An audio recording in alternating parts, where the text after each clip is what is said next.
tere tulemast Alutagusele!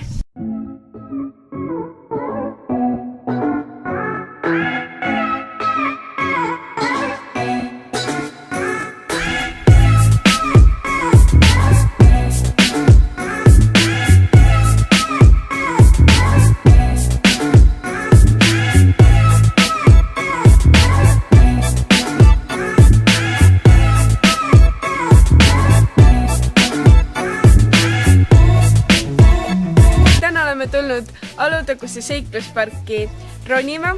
Me käime kõigil 5 rajal, mis on mõeldud täiskasvanutele. Alutagusele on siis kokku 5 rada siin seikluspargis, pluss siis lasterada ka, kus saavad siis seigelda alates 1,10 m pikad mudilased. Ja samuti siin on ka suvine tuubirada, nii et Alutagusel saab põhimõtteliselt aasta läbi tuubitada nii talvel kui ka suvel.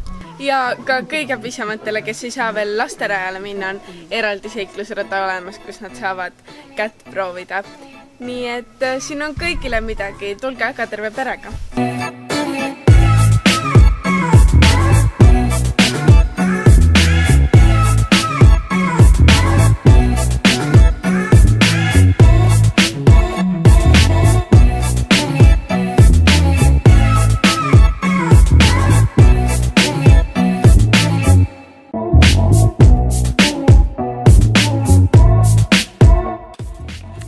Nüüd me oleme teisel rajal juba ja hakkame ronima. Elisabeth on seal all, mina olen juba üleval ja läks.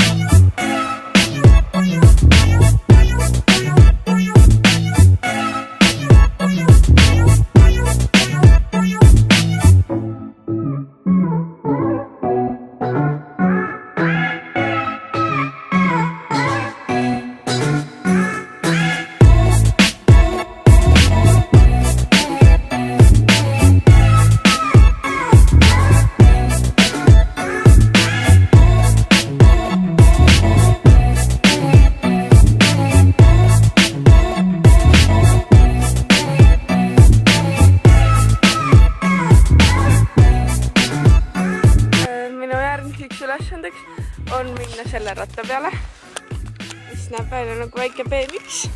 Seal all on ka Elisabeth.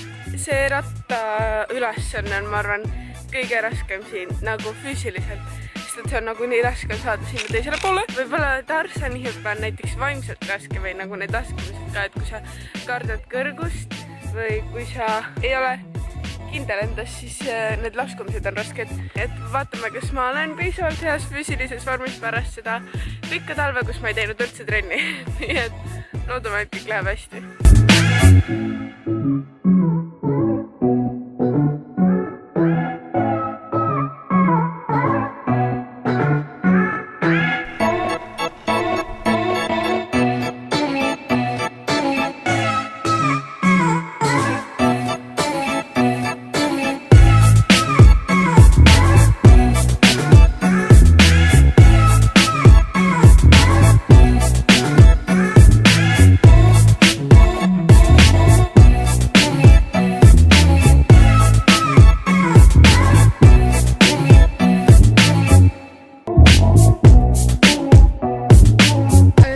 Alutagusel on veel palju huvitavat peale seikluspargi, et siin on jooksurajad, suusarajad, saab rulluisutada, mida iganes. Ja Alutaguse on ka väga tuntud oma kuulsate metsade poolest, et siin on väga ilusad, suured ja paksud metsad, mida kahjuks hakkab ju aina vähemaks jääma, nii et mets on kindlasti ka suur väärtus, mida siin vaatama tulla. Ja lisaks on siin ka järved, kus saab ujumas käia ja diskirajad, nii et saab diskgolfi mängida. Ja talvel on muidugi Alutaguse tuntud oma suusaradade ja kuulsate suusamaratonide poolest. Nii et tegevust on siin tegelikult ju aasta läbi nii talvel, kevadel, sügisel, suvel, igal ajal. Nii et tulge kindlasti vaatama.